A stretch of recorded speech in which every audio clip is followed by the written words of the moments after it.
අපි හැමෝම ඉන්නේ ගැට ගැහුණු කාලයක. එකිනෙකාට එය දැනෙන්නේ එක ආකාරයට. අවුලෙන් අවුල කරා යනවාද? එය නිරවුලකට අරගෙන යනවාද කියලා අපිම තමයි තීරණය කරන්නට ඕන. මේ නම් උත්සාහ කරන්නේ සියලු දේ නිරවුල් තැනකට අරගෙන ඇවිත් සැදෑ අග හැඩ කරන්න. ඔබේ හැන්දෑවෙන් රාත්‍රිය එළිය කරන්න. ආයිබෝන් හිතවතුනි මේ බැඳි කලුවරට ආයිබෝන් ජයනි ඔබට. ආයිබෝන් වජිර. ඔබ කිව්ව හැන්දෑව කොහොමත් ලස්සනයි.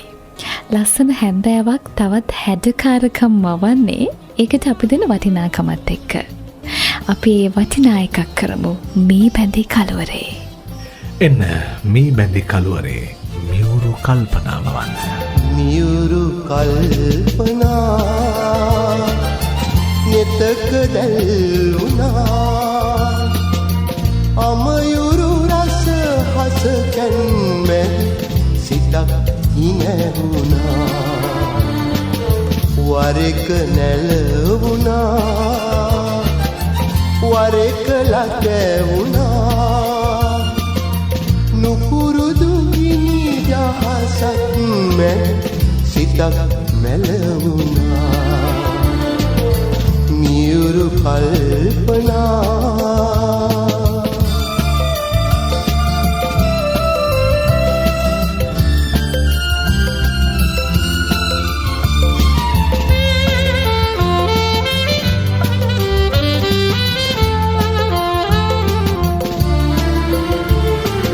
හිමගිර මට වැලි අහුරකි මහ සමුදුර දිය රැල්ලකි හිමගිර මට වැලි අහුරකි මහා සමුදුර දිය රැල්ලකි කටු අකුලෙන් මල් පුබුදමි ඔබ සැනසේ නම් මියුරු කල්පනා නෙතක දැල්ුණා අමයුරු රස හස කැන්මැ සිතක් හිනැවුණා මියුරු කල්පනා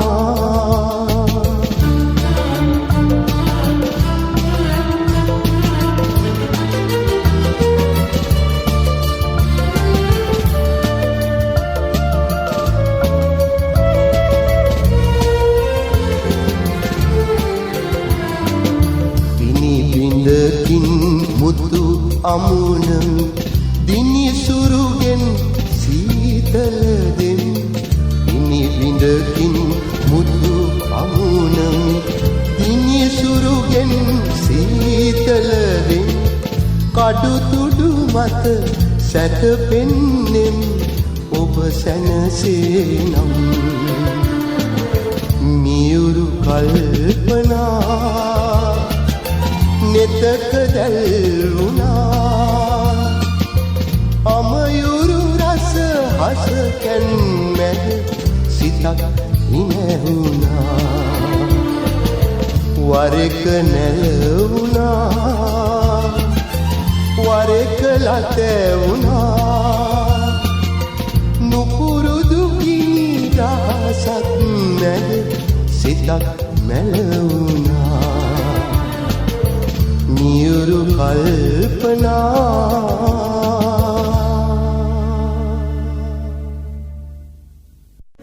මේ බැඳි කලුවර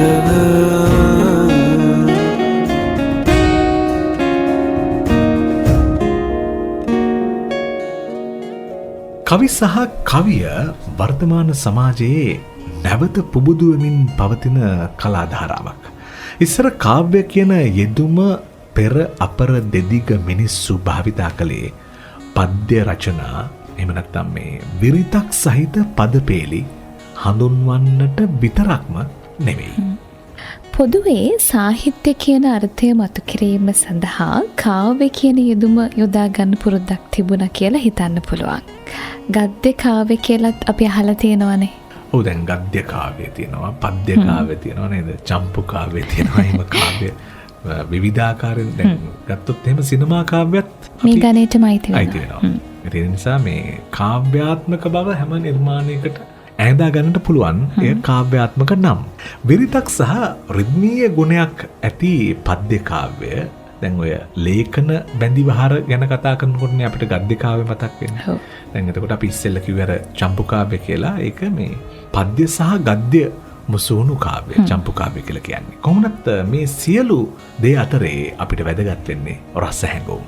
කවියන් නිරතුරුවම මවන්නේ රස හැඟුම්.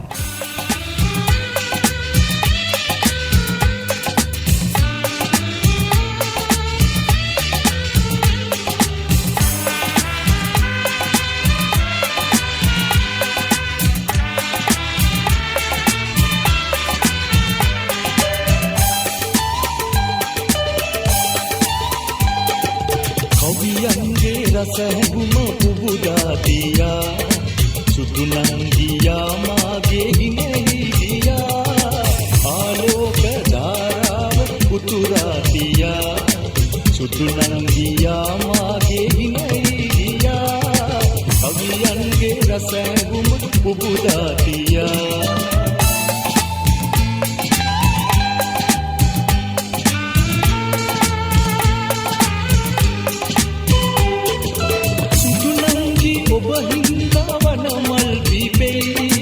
සොමි සඳට ඔය කෙල්ම නවහාදුදේ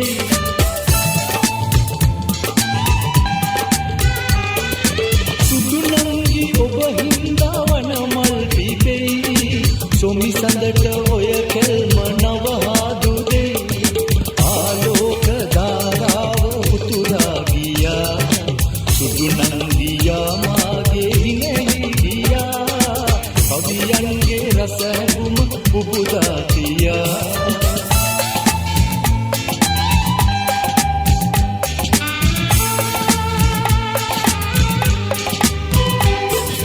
ආලෝකයේ පහන දල්වා පියා එන්කෝ නගෝ මාගේ ආදරය පා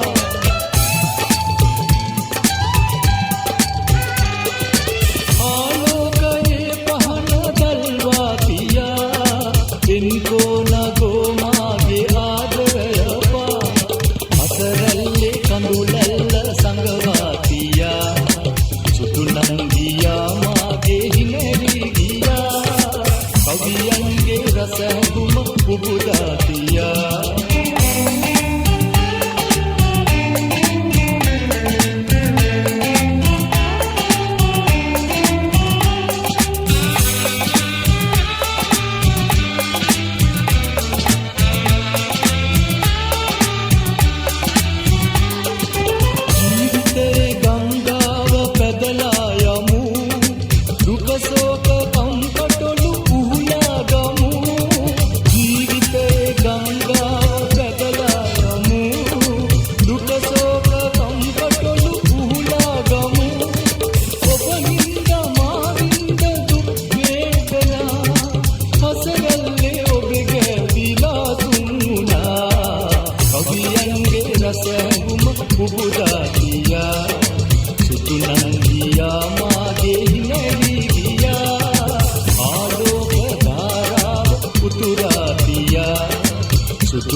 පිපෙන මල් සහ පරවෙන මල් අතරේ හිතේ තියාගෙන ඉන්න මල් සංකේත තියෙනවා අඩු වැඩි වශයෙන්. දැන් රෝස මල කියලා කිව්වහම රෝස මල කියන්නේ පඳුරු ශාකයක්. හැබැයි මේ රෝස මල කිව්ව ගමන් පඳුරු ශාකයක් මතක් වෙනවද කියන එක තමයි ප්‍රශ්නේ තියෙන්නේ. දැන් ආදරේ තමයි රෝස මල කිව්ව ගමන් සංකේතවත් වෙන්නේ. දැන් තනි රෝස මලක් දුන්නොත් ඊටාම ලැබියාවක් ආදරයක් තියෙනවා කියලා සංකේතවත් වෙනවලු. දැන් මල් දෙකක් දුන්නොත් ඒක මංගල යෝජනාවක්ලු. දැන් රෝස මල් 6ක් දුන්නොත් ඒ කියන්නේ තමන්ව ආදරයෙන් රැක බලා ගන්න කියලා කියන එකටලු. ඒ නිසා මල් දෙනකොට දැනගෙන දෙන්න ඕනේ. පරිස්සමෙන්නේ. හැබැයි දැන් මේ මම කියන්නේ යන මල් ප්‍රමාණය අර වජිර කිව්ව ප්‍රමාණයට වඩා ටිකක් වැඩි. රෝස මල් 10ක් දුන්නොත් මම වැඩියෙන්ම ආදරේ ඔයාට කියලා ඒ තේරුමලු කියවෙන්නේ. ඒක 11ක් වුණොත් අතිශයින්ම ආදරේ කියලා කියනවා. හැබැයි මල් 13ක් දුන්නොත් රහසින් පෙම් කරනවා කියලායි කියන්නේ. ඇත්තද දන්නේ මේවා කතා විතරද? එහෙම නැත්නම් හැමදෙනාම දැන් මල් 13ක් දුන්නට වැඩක් නැහැ නේ. ඒ 13 තේරුම අනිත් කෙනෙක් දැනගන්න ඕනේ නැත්නම්. හැඟීමක් නැත්තම් නේද? එක මලක් දුන්නත් වැඩක් නැහැ. ඒක තමයි සහ මේ මල් 13ක් දුන්නේ ඇයි කියලා අනිත් කෙනා දැනගන්නත් ඕනේ. ඒකනේ.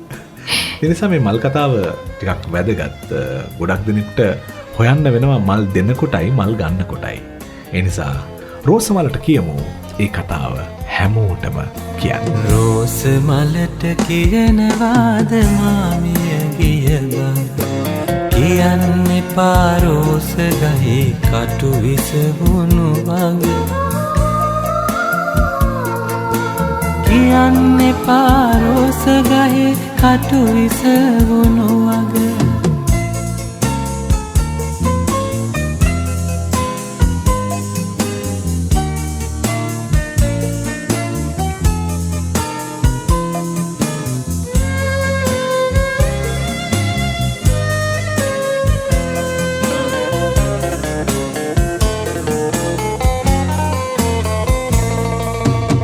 මලවට කර කටු සැදුනේ පෙති රකින්න නම් තරහ ගන්නේ කොහොමද අතු ඉතින් එක්කම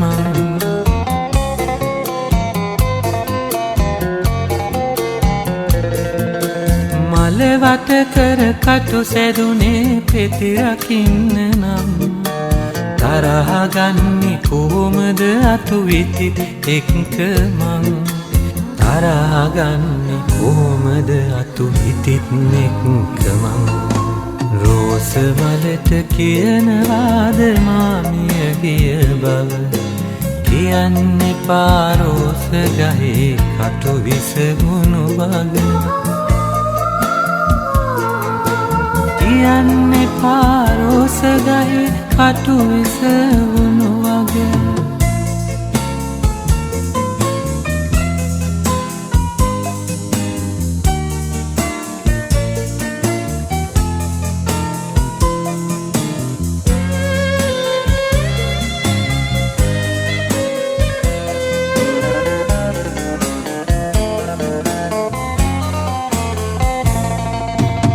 මගේ සෝනට ආවොත් ඈ අවසර විගසින් කියන්න මම පෙම් කළ බව රෝස ගහ තරම්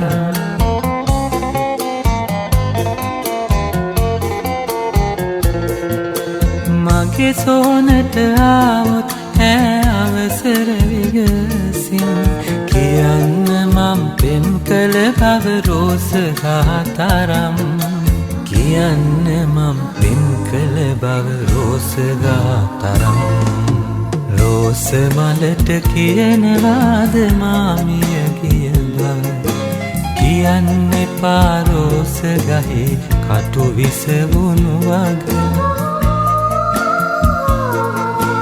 කියන්න එපා රෝස ගහේ කටු විසවුණු වගේ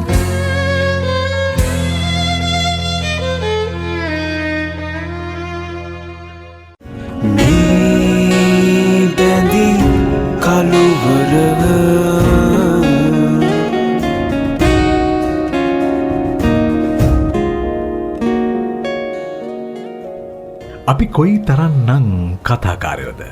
නවකතා, කෙටිකතා, බණකතා, විචාර, සංවාද ලිපි කොයි තරන්නම් ලියමන් විදියට අපි ලියලා තියනවද? අපි කිව්වම සමාජයේ බොහෝ දෙනා ලියලා තියනවද? ඒ වගේම කියවලා තියනවද? හැබැයි මේ කියවීම කියන දේ වඩාත් හොඳින් යථාවත් වෙනවා නම් අපිට හොඳ සමාජයක් නිර්මාණය කරන්න පුළුවන්. ඒ වගේම කියවීම සඳහා හුරු වෙනවා නම් ඔබ ඊටාම හොඳින් සමාජය කියවන කෙනෙක්. සමාජ කියවීමක් හදාගන්නට නම් නිරන්තරයෙන් කියවීම අත්‍යවශ්‍යයි. ඔව් වජිර අකුරු වලින් කියවන තරමට තමයි ජීවිතයට අත්දැකීම් එකතු වෙන්නේ. ඒ අත්දැකීම් පුදුම විදිහට අනිකව තේරුම් ගන්න උදව් කරනවා. නොතේරුම්කම තේරුම් ගන්න එක තමයි ගොඩක් වටින්නේ. ඇත්තටම දැන් කවියක් ගීතයක් ඇහුවට වැඩක් නැහැ. එය වටහා ගන්න. එය හැඟීමක් බවට පත් කරගන්න අපි අසමත් නම්.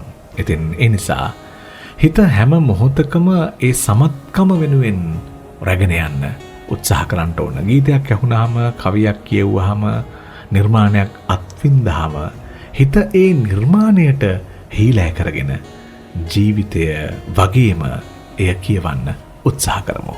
එතකොට ඔබට ඒ නිර්මාණයෙන් නිර්මාණකරුවා පතන දේ ලං කරගන්නට පුළුවන්කම ලැබේවි.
සැනහෙනවා මා පිය ළඟගේ බැඳි සැනසුම් සිසිලේ පිටහි නැහෙනවා මා මග තොටලි දුටු ළඟ මුව මඬලේ පිටහි ලෑ හරිම මුරන්නේ තැන තැන ඇවිදිනවා හිතෙන තැන හිත මේ බැඳි කළුවරව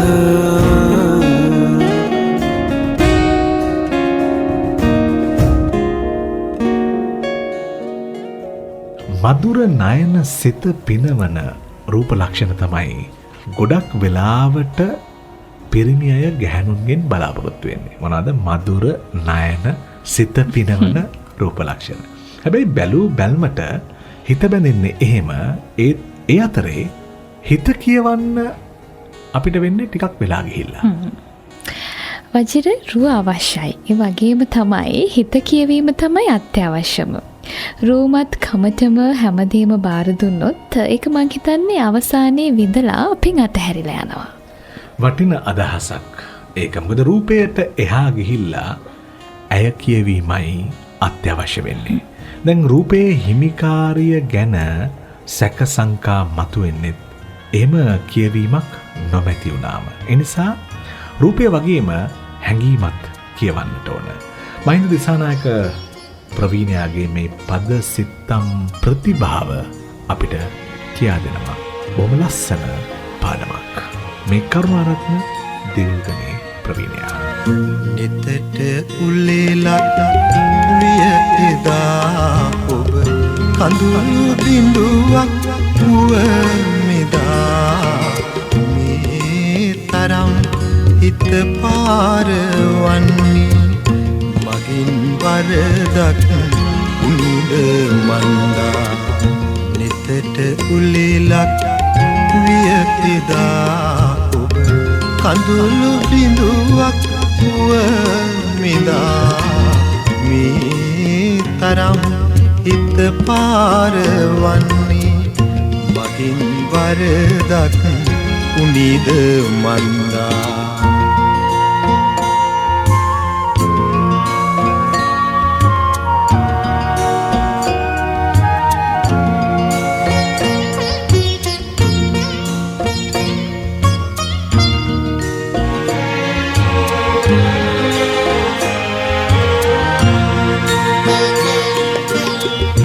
ඔබෙන් තොර වූ ලෝකයක් ගැන හිතන්නටවත් නොහැකි හින්දා ඔබේ සිත වෙන අතකරන්දා ඉපා දුකගෙන එන්න කැන්දා නිතට උලෙලක් විය එදා ඔබ කඳුළු බිඳුවක් වුව මෙදා මේ තරම් හිත පාරවන්නේ මගින් වරදක් උනිද මන්දා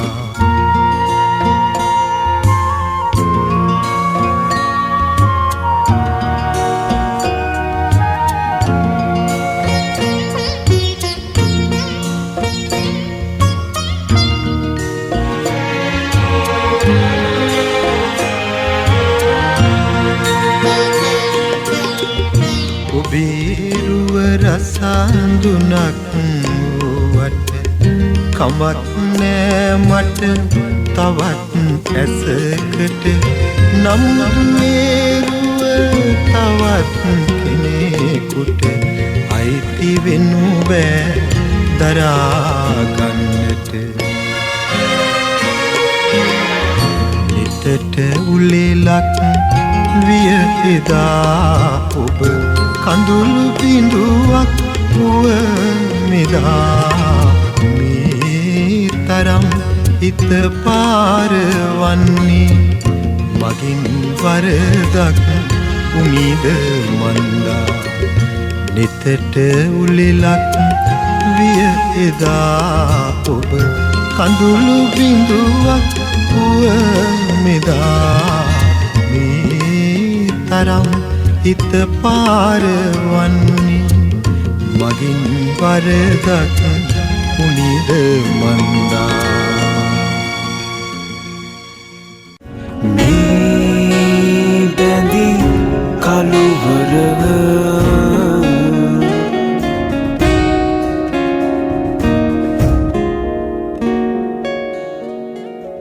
හැම ගහකම මල් පිපෙන්නේ නෑ අනික මල් පිපෙන්න ගහක් ඕනෙමත් නෑ. පිපෙන මල්වල හැඩය පාට සුවඳ මේ දෙවල් එකිනෙකාට එකිනෙකට ආවේනිකයි. ඔව් අචිර දැන් මල් ගැන කතා කරනකොට මල් පෙතිවල තියෙනවා ගුණාකාර. ඒ ගුණාකාර අනුව අපි කියනවා පස් පෙති, අට පෙති, දහස් පෙති දක්වා වැඩි වර්ධනයක් වෙලා තියෙනවානේ. මල් පිපෙනකොට සුවඳ හමන මල් වගේම ආහාරයට පිපෙන මල් බව තියෙනවා කියලයි අපි දන්නේ. පෙති 3, 4, 5, 6 වගේම අපිට ඕනනම් හොයාගන්න පුළුවන් ජයනි තනි පෙති මල්. ඒ කියන්නේ එක් පෙති මල්. එක් පෙති මලක් දිහා බලාගෙන ඉන්නකොට අපි හිතනවා ඒක තමයි මල කියලා. එතකොට එහෙම වෙලාවට ඒ එක් පෙති මල අහිමි වුණොත් මොන වගේ හැඟුම් දැනේවිද? එක් පෙති මලක් විය නුඹ මගේ අත් දෙකට නෙලා නොගත්තේ මගේ බෝසත් කමට හැරගිය දිනේ නාවත් මා ගම්දොරට ආවේ ඇයිද විරහී සිත අන්දරට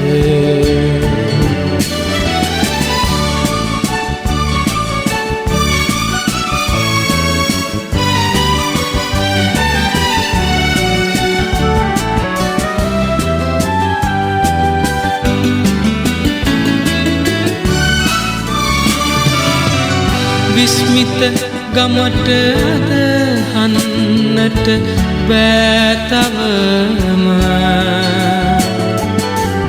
මාහැර දමා නුඹ ගිය මඟ ගැන අරුම සතු කරගන්න මුල් පෙම නොපිදූ බැවින දුක්බර හිතට කීවෙමි නොහඬන ලෙසින එක් පෙති මලක් විය නුඹ මගේ අත් දෙකට නෙලා නොගත්තේ මගේ බෝසත් කමට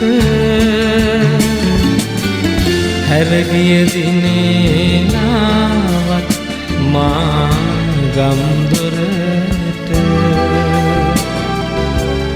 ආවේ විරහී සිත අත්දරට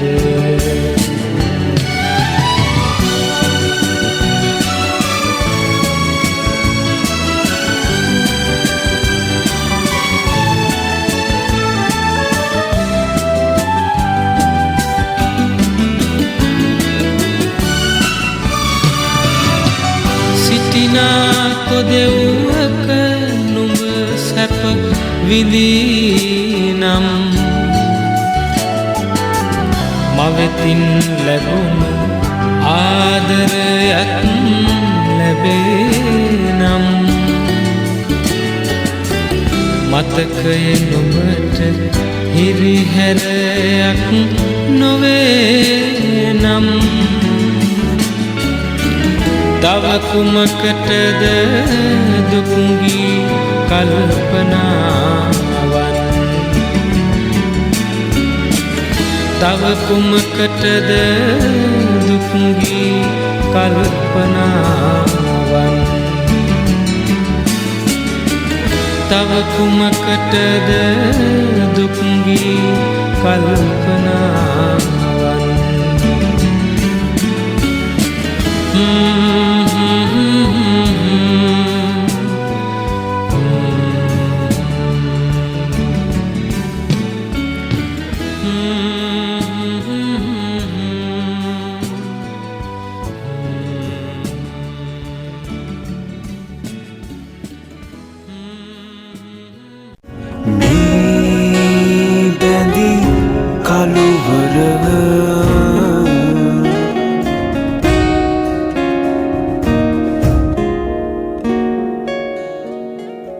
අපි බත් කන මිනිස්සු ඉන්න රටක් අපිට තියෙන නිසා අපේ ශිෂ්ඨාචාරය කෘෂික ශිෂ්ඨාචාරයක්. ඒ කියන්නේ කෘෂිකර්මයෙන් පැවතෙන්නේ. එතකොට අපි හැම වෙලාවකම ඉස්සර ඉඳන් යැපුනේ ගොවියා මත. ඒ නිසා තමයි කිව්වේ ගොවියා රජ කරන්න බොහෝ උවමනාවන් තිබුණා කියලා. හැබැයි කවදාවත් රජ නොවී ඉන්නේ ගොවියාම තමයි. අහස්තයෙන් වගා කරපු ගොවිබිම් වලට ජලය සපයපු වාර ව්‍යාපාර පසු කාලිනව බිහිවුණේ මේ හේතුව නිසාමයි වජිර. කොහොමුණත් ගොවි ජනතාව වෙනුවෙන් විවිධ අනපනත් පවා ගෙනාපු මතක අපිට තියෙනවානේ. දැන් ගොවියන්ගේ දිලිඳු බව ශ්‍රමය ආරක්ෂා කිරීම තමයිලු එවට හේතුවනේ. දැන් 50 ගණන් වල ඉඳලා ගොවියෝ වෙනුවෙන් විවිධ පනත් කෙටුම්පත් කරාලු. දැන් වී අස්වැන්න වෙනුවෙන් නැති කරගන්න එකඟතාවයන් මත තමයි ගොඩාක් වෙලාවට ඉස්සර ගොවීන් ගොවිතැන් කරේ. ඒ කියන්නේ මේ අන්ධ ගොවියෝ කියලා අපි අහලා තියෙනවනේ. මේ අන්ධ ගොවිතැන් කරපු ගොවියෙකුගේ කතාවක් ගීතයක් වුණා වසන්ත කුමාර කොබවක රචකයා නිසා. අපි යමු ඒ ගී මතකය විඳින්න. ඊට පස්සේ ඔබට ඇහෙන ගීතය බණ්ඩාර ඇහැලේගොඩ ප්‍රවීණයාගේ රචනයක්.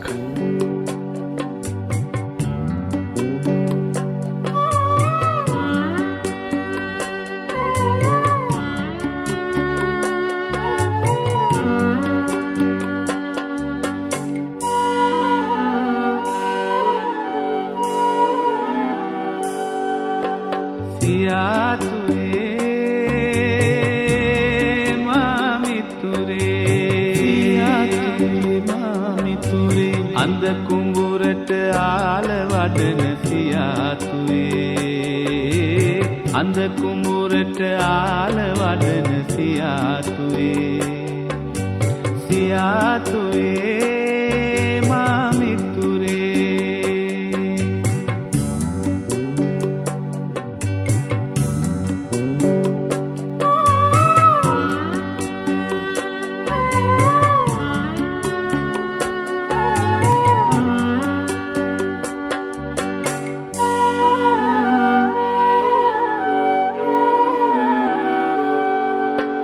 සැදුවා පැලපත සත්තයි නුඹේ අතින්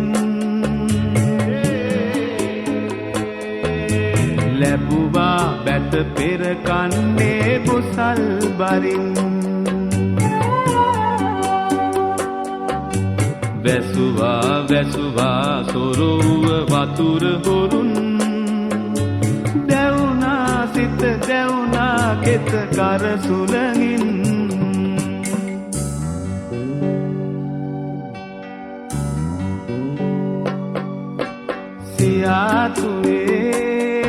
සියාතුවේ මා මිතුරේ අඳ කුඹුරට ආල වඩන සියාතුවේ අඳ කුඹුරට ආල වඩන සියාතුවේ සියාතුවේ මා මිතුරේ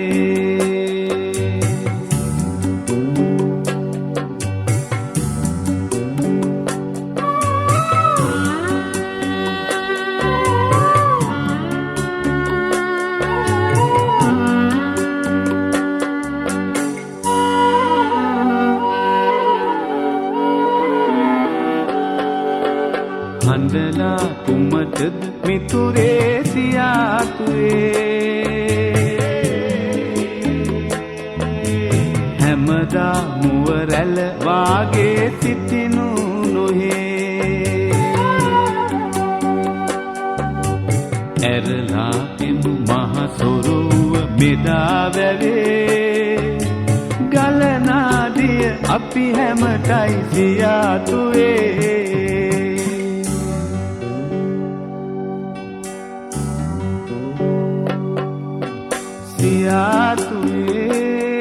සියාතුවේ මා මිතුරේ අඳ කුඹුරට ආල වඩන සියාතුවේ අඳ කුඹුරට ආල වඩන සියාතුවේ සියාතුවේ මා මිතුරේ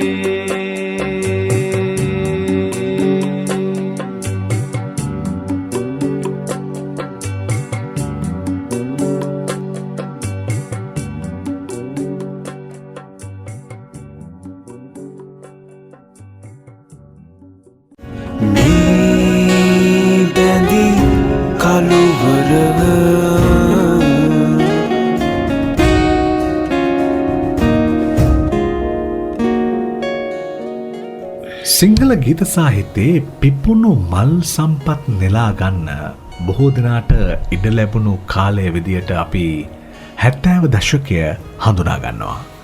ඒ යුගයේ නිර්මාණය වුණු ගීතවල තිබුණු විවිධත්වය තමයි වර්තමාන සමාජයටත් පුදුම තරමින් බලපෑම් කරන්නේ. 70 ගී ලෝකේ එළිය කරපු යුගය විදියටයි බොහෝ දෙනා හඳුන්වන්නේ.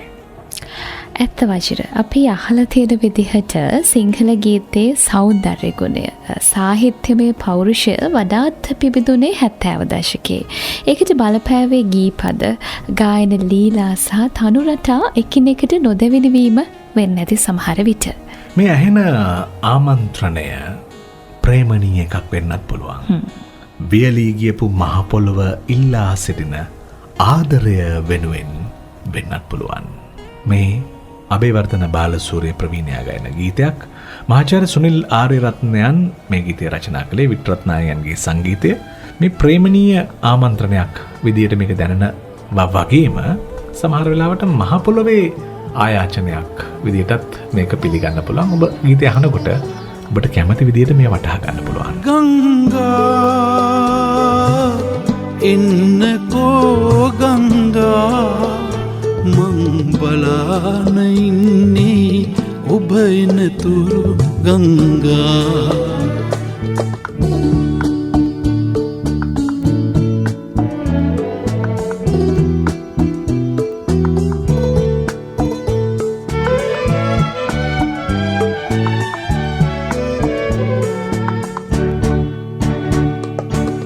දිරුවිපල් අත් දඬු ඔසවාගෙන නියඟෙන් දාගිය සිරුර වාරු කර දිරුවිපල් අත් දඬු ඔසවාගෙන නියඟෙන් දාගිය සිරුර වාරු කර බලා සිටිද්දී මා අහක බලාගෙන ගලා ගියා ඔබ නේද ඉතින් යලි අහක බලන් යන්නේ ගංගා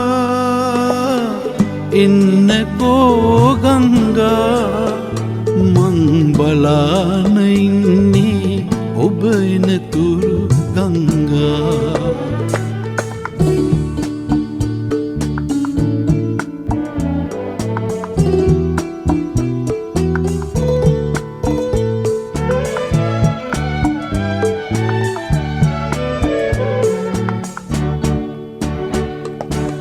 පිපුරුණු දෙතොලින් අහස බලාගෙන දිය පොද රහිතව අකාලෙට මහලුව පිපුරුණු දෙතොලින් අහස බලාගෙන දිය පොද රහිතව අකාලෙට මහලුව හඬා වැටෙද්දී මා පෙනෙන ඉසව්වෙන් මෝදු ගියා ඔබ නේද ඉතින් යලි අහක බලන් යන්නේ ගංගා එන්නකෝ ගංගා මං බලාන ඉන්නේ ඔබ එනතුරු ගංගා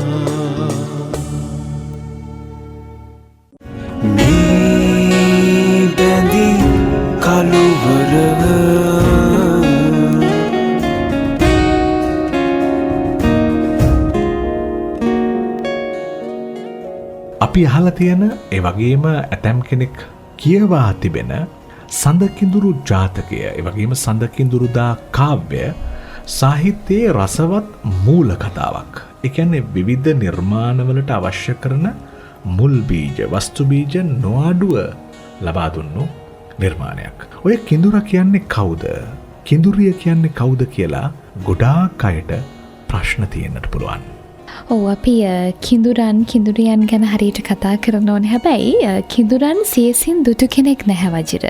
ඒක පුරා කතාමය සත්‍යයක් වෙන්න පුළුවන්. පිරිමි කිඳුරා මේ අශ්ව සිරුරු මිනිස් මුහුණු ගැන විවිධ කතා ඒ ගැන පටබැඳිලා තියෙනවා.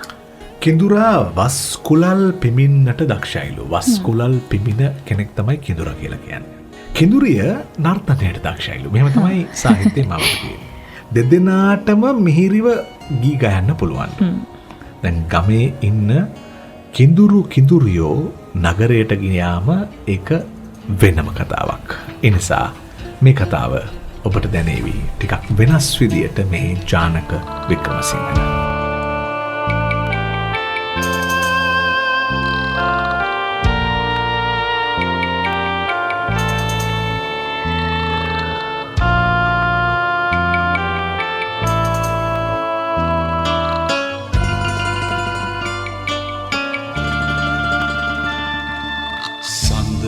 කිඳුරා මිය ගියා ගමට එන්න නංගියේ පසළොස්වක පෝයදා අවසන් කටයුතු කළා පසළොස්වක පෝයදා අවසන් කටයුතු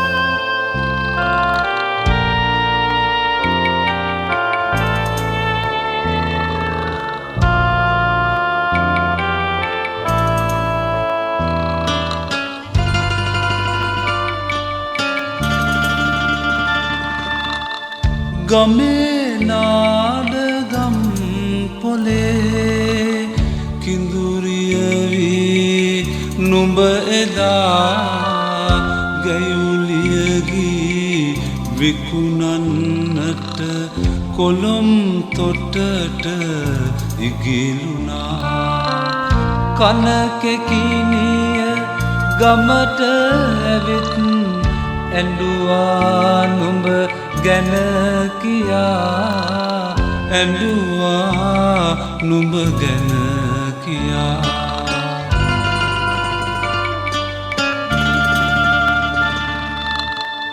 වෙල්දෙනියෝ විටිපුරා තනිවමසී පද කියා තනිව හිටිය කින්නරා ලය දැදුරුව මියගියා කනකෙකිනිය අඬන්නේ නෑ ඇහේ කඳුළු නැති නිසා ඇහේ කඳුළු නැති නිසා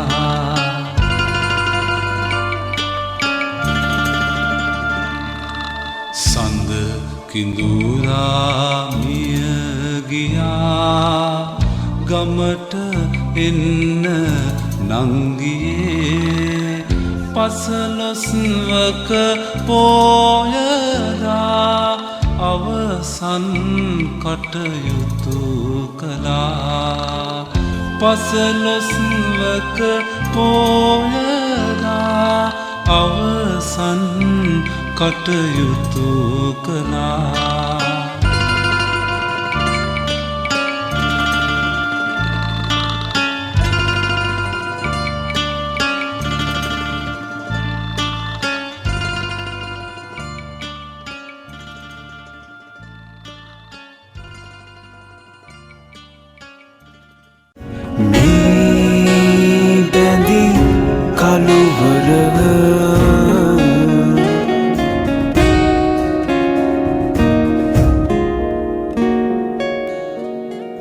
දේදුන්න පායාවේ හෙටත් පාලම උඩින් ඔබ නැතත් මම එතන පාට හත ගනින්නම් ඔබ යන්න හැරී නොබලා ඔබේ කිරුලගෙන පරාජිත කඳුලකට ඇහේ ඉඩ තියා නැත සොයා යා යුතුයි හැම මොහොතකම ජයග්‍රහණය ඒ සඳහා අවැසි නිදහස් මනස ගොඩනගමු අද වගේම හෙටත් දේදුණු පාලම ළඟ දැනට අපි නතර වෙමු හෙට ආයෙත් එතනදීම හමුවෙමු මම වජිර ජයවර්ධන මම ජයදී අලුත්ගේ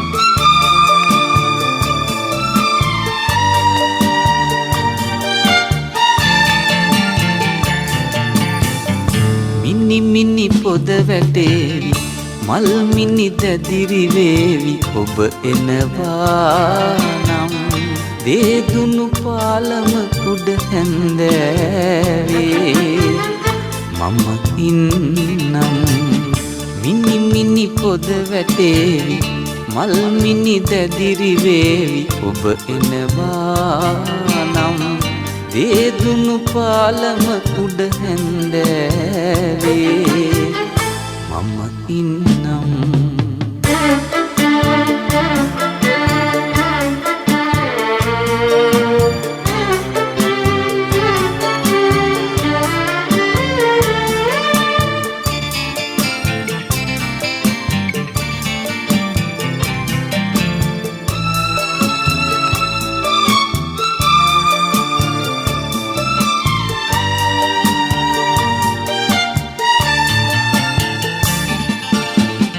ලාසඳ පළුව ඇවිත් නිල්ගිර මුදුනින් රන්තරු මාල බැඳන් රන්වන් අහසින් අද හොඳම දවස අද හොඳම දවස ඔබ එනවා නම් මිනි මිනි පොද වැටේවි මල් මිනි දැදිරි වේවි ඔබ එනවා නම් දේදුණු පාලම කුඩ හැන්දෑවේ මම ඉන්නම්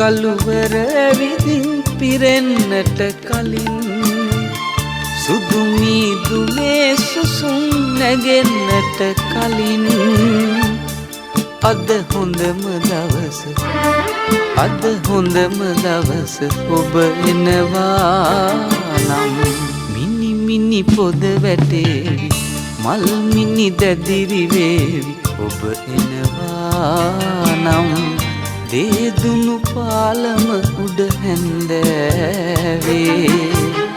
මම ඉන්න